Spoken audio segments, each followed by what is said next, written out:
अब लिखोगे तुम F2 जनरेशन। ठीक है, F2 generation.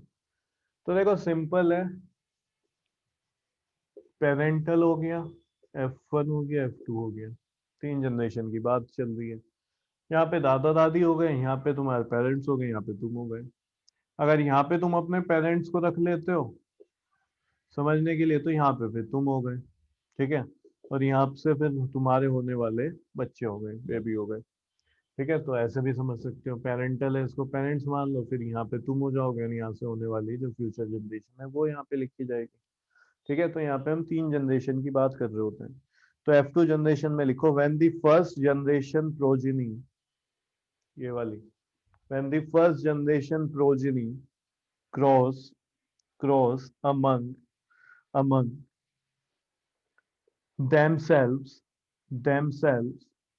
to produce to produce second generation progeny among themselves to produce second generation progeny, comma, then then this progeny is called then this progeny is called second filial generation. Then this progeny is called second filial, FILIAL, second filial generation or F2 generation और F2 generation. ठीक है, एक line छोड़ के लिखो for example mother and father are parental generation. अगर mother father को हम क्या बोल रहे हैं, पेरेंटल जनरेशन बोल रहे हैं, full stop. Their children are F1 generation, तो उनसे होने वाले जो चिल्ड्रन है वो क्या हो जाएंगे, F1 generation. Their children are F1 generation and the grand children are F2 generation. ठीक है, तो जो पेरेंट्स हैं फिर उनके जो ग्रैंड चिल्ड्रन होंगे वो F2 जनरेशन हो जाएंगे। ठीक है, तो यहाँ पे ये चीजें आगे आएंगी, genotype phenotype, F1 generation, parental, ठीक है, F2 जनरेशन, तो इसलिए हमने ये टर्म्स यहाँ पे पहले ही पढ़ लिए। अब एक मोंक हुआ, ठीक है, मोंक जानते हो, मोनेस्ट्री में रहते हैं। ठीक है, जो बौद्धिस्ट होते हैं उनके जो प्रीस्ट होते हैं, पंडित, उन्हें मोंक बोला जाता है। ठीक है, तो एक मोंक थे मेंडल। ठीक है, बायोलॉजिस्ट भी थे वो। ठीक है, तो उन्होंने एक एक्सपेरिमेंट किया। ठीक है, उन्होंने एक्सपेरिमेंट किया, तब जाके जो उन्होंने एक्सपेरिमेंट किया कुछ चीजें बताई, तब हमें पता चला कि जीन टाइप की भी कोई चीज होती है। जबकि उन्होंने उसको जीन नहीं बोला उस टाइम पे, ये नाम बाद में आया, उन्होंने इसको बोला फैक्टर। ठीक है, तो अगर कहीं पे वर्ड तुम फैक्टर पढ़ोगे तो अपने माइंड में ये सोचना ये फैक्टर वर्ड किसके लिए यूज हो रहा है, जीन के लिए। ठीक है, तो वही अब हम यहाँ पे स्टडी करेंगे कि भाई मेंडल ने क्या क्या अपने लॉ दिए थे और किस तरीके से उसने एक्सपेरिमेंट किया था और उस एक्सपेरिमेंट से क्या प्रूव किया था। ठीक है, तो सबसे पहले लिखो यहाँ Mendel, MENDEL, inheritance experiment.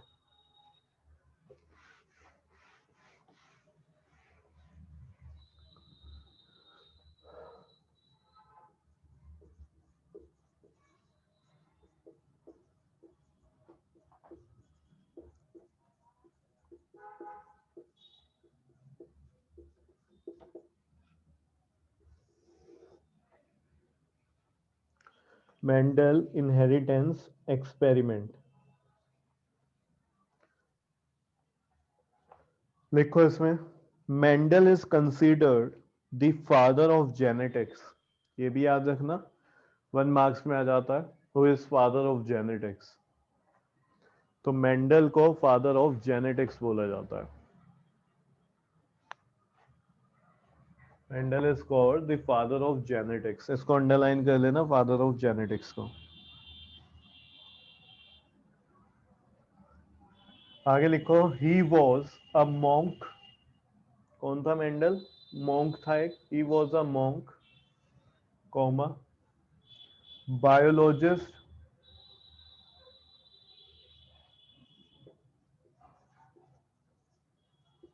And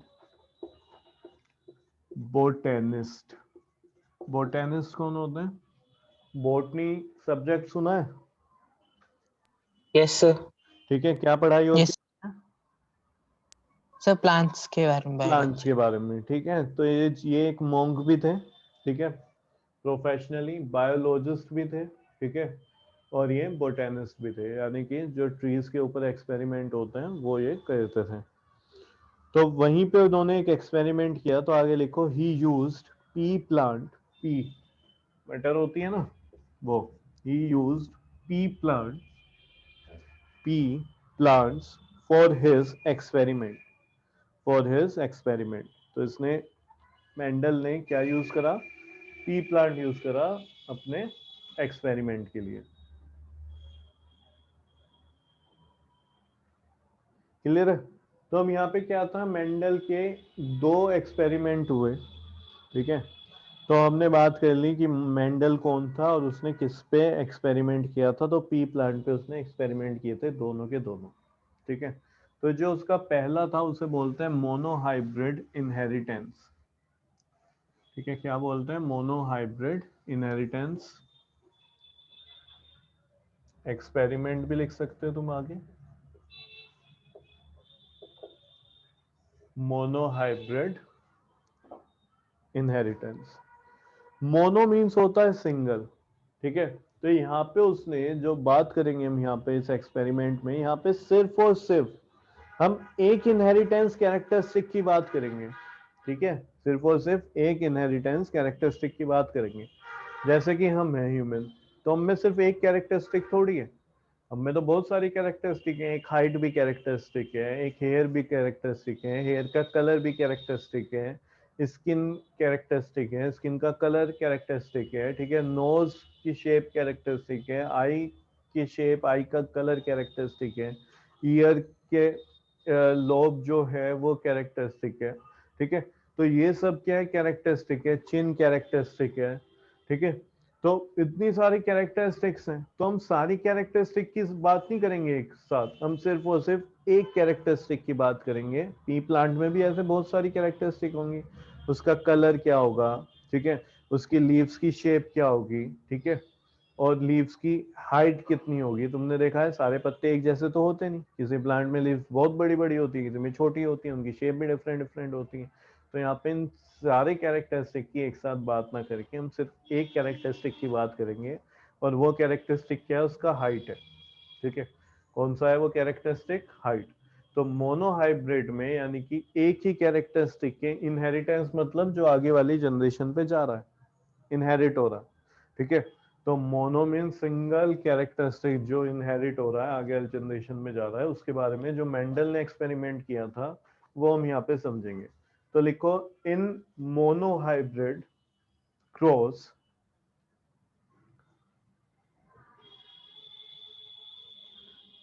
in monohybrid cross we will study only one inheritance characteristic. In monohybrid cross we will study, in monohybrid cross we will study only one inheritance characteristic full stop। क्या होगी वो characteristic? Tallness and dwarfness of the P plant, tallness and dwarfness of the pea plants by their first generation and second generation, by their THEIR, by their first generation and second generation progeny।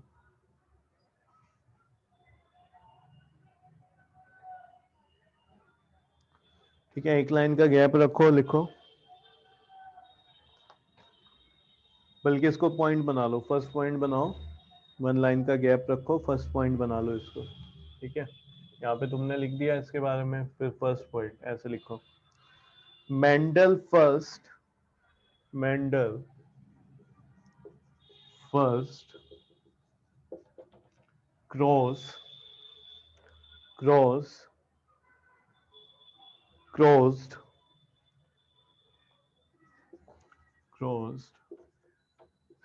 pure breed tall closed pure breed board पे देखते रहो breed tall pea plants pure breed tall pea plants with pure breed dwarf pea plant pure breed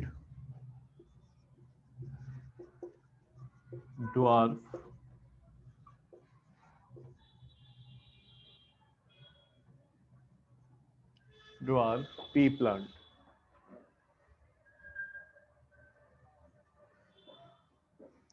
and found that only tall plants were produced and found that only tall plants were produced in the first generation or F1 generation in the first filial generation or F1 generation. Only tall plants were produced in the first filial generation or F1 generation.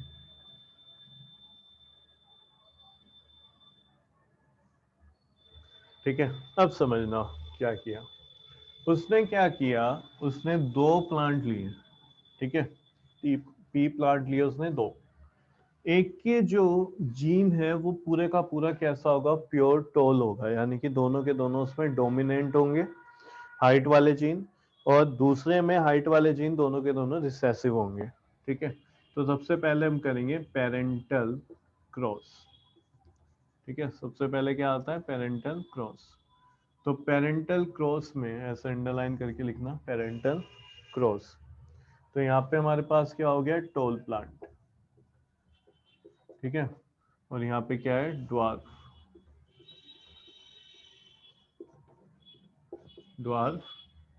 P plant, ऐसे करके लिख लो, P plant और ये toll P plant. तो इनमें cross हो रहा है, तो यहाँ पे ऐसे मल्टीप्लाई के सिंबल से दिखा देते हैं कि भाई इन दोनों में क्रॉस हो रहा है। अब टॉल प्लांट है और प्योर है, तो इसके पास दोनों के दोनों जीन ये होंगे, और इसके पास क्योंकि ड्वार्फ है प्योर, तो इसके पास दोनों के दोनों क्या होंगे, रिसेसिव वाले होंगे। ठीक है, समझ रहे हो। टोल तो देखो ये भी हो सकता है ना, लेकिन ये प्योर ब्रीड नहीं हुआ फिर, समझ रहे हो।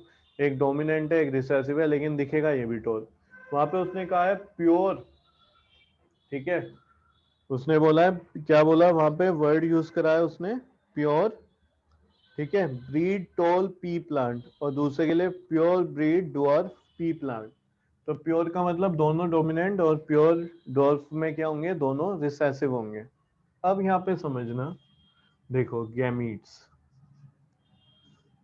ये बात मैंने अभी थोड़ी देर पहले भी तुम्हें समझाई थी, दोबारा इस पे फिर से ध्यान देना, क्योंकि इसमें थोड़ा सा बच्चा समझ तो जाता है लेकिन कुछ कंफ्यूजन सा रह जाता है।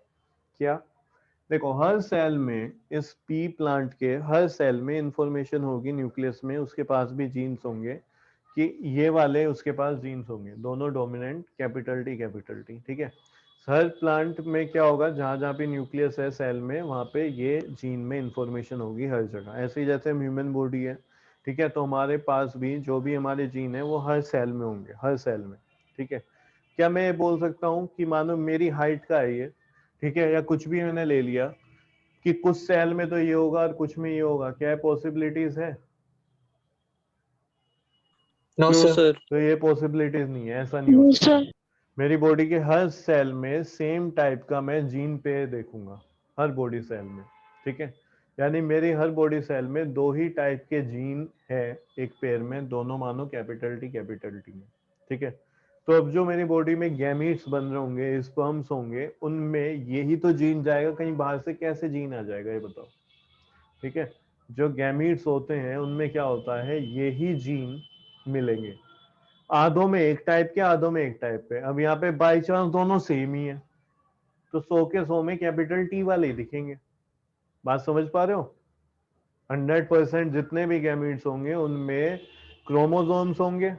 ठीक है, अब दोनों तो जाएंगे नहीं, क्योंकि गैमीट्स में हमें पता है सिर्फ एक ही सेट जाता है क्रोमोसोम्स का, दूसरा क्योंकि दूसरी साइड से आएगा। तो यहाँ पे जो ये हाइट की इंफॉर्मेशन जा रही है, कुछ में ये कैपिटल टी जाएगी, कुछ में ये कैपिटल टी जाएगी। अब बाई चांस दोनों ही कैपिटल टी है तो 100 के 100% जितने भी गैमीट्स होंगे, स्पर्म होंगे, वहां पे सब में कैपिटल टी तो होगा। बात समझ रहे हो? Yes, sir. बोलो। Yes, sir. ठीक है। तो मैंने यहाँ पे इसको देखो, फिर गैमीट्स को कैसे लिखते हैं, ये तो हमने लिख दिया, टोल टी प्लांट्स हो गया। ठीक है, यहाँ पे क्या लिखेंगे, गैमीट्स को ऐसे लिख दिया जाता है इस तरीके से सर्कल में। अब तुम कहोगे सर ये एक बार क्यों नहीं लिखा कैपिटल टी? हम चांसेस बना रहे हैं कि ये दोनों टूट गए, कुछ में गैमीट्स में ये वाला चला जाएगा, कुछ में ये चला जाएगा।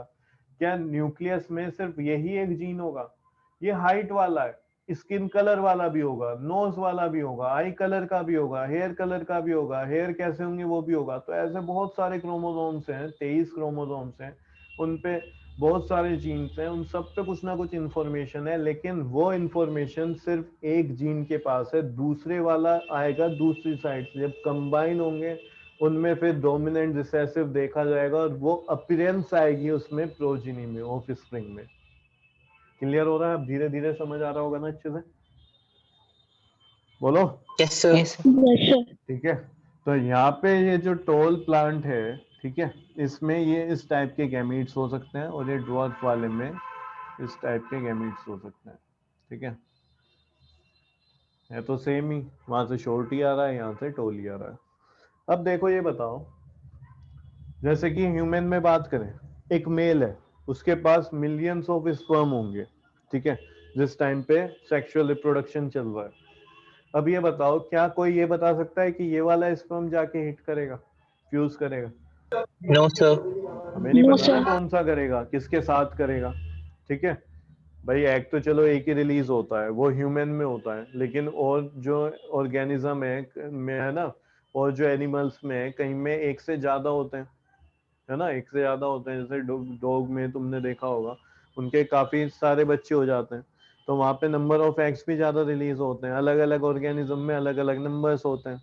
ठीक है, तो स्पर्म, मिलियंस ऑफ स्पर्म्स हैं, कुछ एग्स हैं, तो हमें नहीं पता ना कौन सा किसके साथ फ्यूज हो जाएगा। तुम कहोगे देखो यही वाला होगा, ये मेल गैमेट इस फीमेल गैमेट से हो जाएगा, तो ऐसी पॉसिबिलिटी तो नहीं है ना। तो कोई भी किसी के साथ भी किसी भी तरीके से फ्यूज हो सकता है।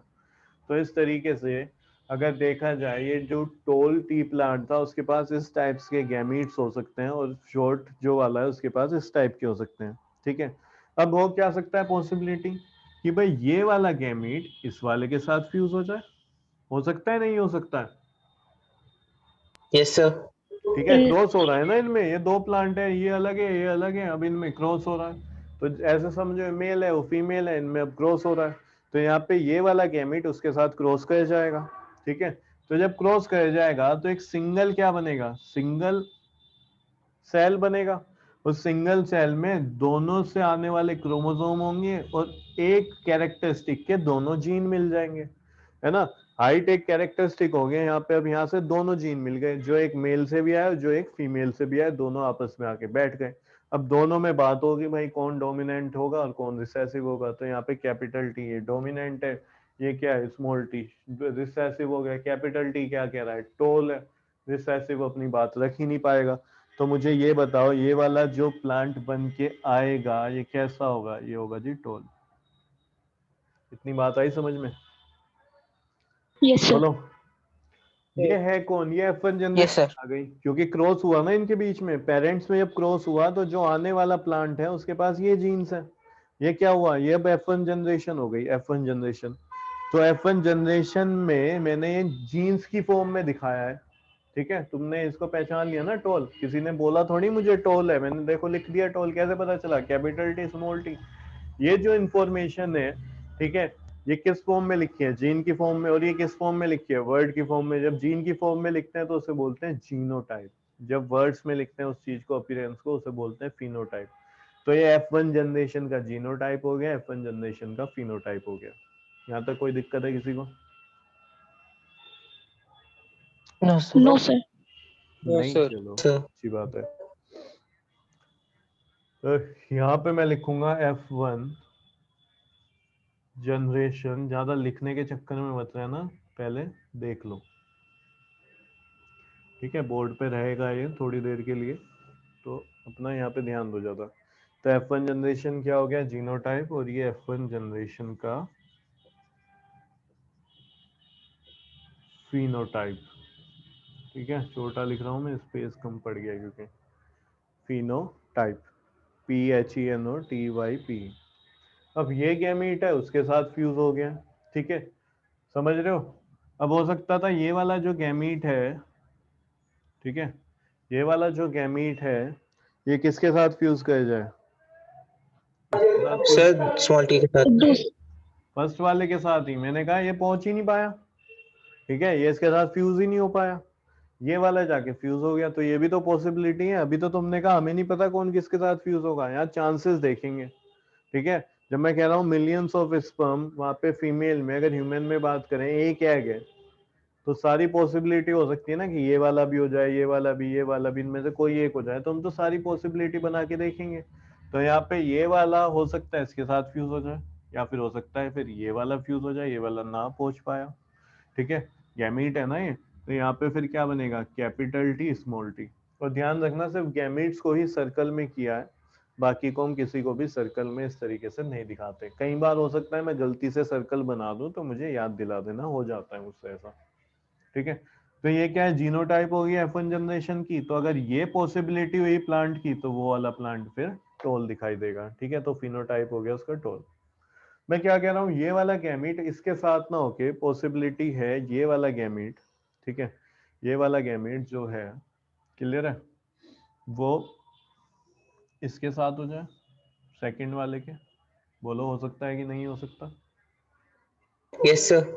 ठीक है, तो यहाँ पे क्या बना, कैपिटल टी, और इस तरह से स्मॉल टी। तो ये बन गया, ये भी क्या होगा, टोल होगा, ये भी क्या होगा, टोल। तो पहले वाले को हमने दोनों के साथ क्रॉस करा दिया, दूसरे वाले को सिर्फ पहले वाले के साथ कराया, अब दूसरे वाले को फिर इसके साथ करा दो। ठीक है, तो ये भी पॉसिबिलिटी है कि भाई ये वाला और ये वाला क्रॉस हो जाए। तो यहाँ पे कैपिटल टी स्मॉल टी, तो ये भी क्या हो गया, टोल हो गया। ठीक है, तो देखो जब एक प्योर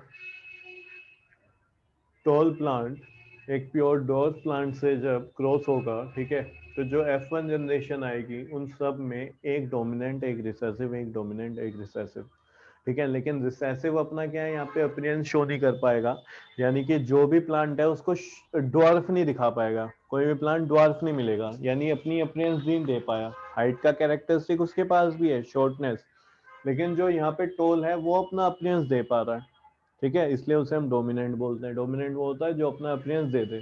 तो यहाँ पे जो प्लांट हमें देखने को मिलेंगे वो सारे के सारे टोल मिलेंगे, अगर इनमें क्रॉस होता है तो। अब लिख लो इसको जल्दी से, नेक्स्ट लाइन से लिखो, the small letter T, the small letter T, small T बना देना, द स्मॉल लेटर ये T represent recessive trait, represent recessive, RECESSIV, recessive trait of of dwarfness, comma, which does not show up in first generation, which does not show up in the first generation, in the presence of dominant trait, in the presence of dominant trait, in the presence of dominant trait, और आगे क्या लिखो है, capital T, in the presence of dominant trait, capital T बनाओगे। ठीक है, spelling में मत लिखना CAPITL, ये नहीं लिखना, इसे बना देना। तो यहाँ पे हम क्या कह रहे हैं, जो स्मॉल लेटर टी है वो रिप्रेजेंट करता है रिसेसिव ट्रेट ऑफ ड्वार्फनेस को, लेकिन वो शो नहीं हो रहा है F1 जनरेशन में, क्योंकि प्रेजेंस है यहाँ पे किसकी, डोमिनेंट ट्रेट की, कैपिटल टी की, तो इसलिए वो यहाँ पे दिखेगा मिनिमम में। ठीक है, अब क्या होगा, देखो पी प्लांट की एक अलग जनरेशन आ गई, पुराने वाले तो ठीक है उस खत्म हो चुके होंगे या फिर कुछ होंगे। अब जो नई जनरेशन आई, नई प्लांट है, अब इनमें आपस में क्रॉस होगा। ठीक है, हमने रिप्रोडक्शन में पढ़ा ही था कि भाई कैसे सेक्सुअल रिप्रोडक्शन होता है प्लांट्स में। तो जब यहाँ पे क्रॉस होगा तो अब किस में हम करा रहे हैं, F1 जनरेशन में। तो लिखो सेकंड पॉइंट लिखो, ये फर्स्ट पॉइंट हो चुका है हमारा पूरा, सेकंड लिखो नेक्स्ट लाइन से एक लाइन छोड़ के, when two hybrid HYBRID, when two hybrid tall pea plants, tall pea plants, अब ये हाइब्रिड हो चुके हैं, प्योर नहीं है ये, ठीक है।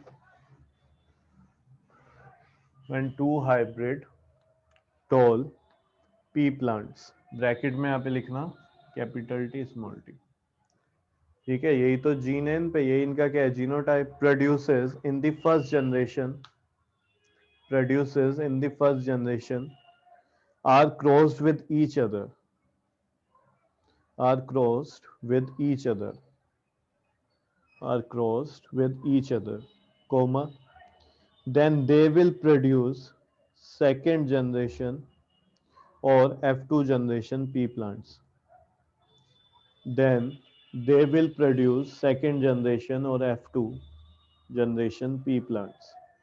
तो देखो F1 का जब क्रॉस होगा तो सिंपल सी बात है, क्या देखने को मिलेगा हमें, हाँ क्या देखने को मिलेगा, F2 जनरेशन मिलेगी।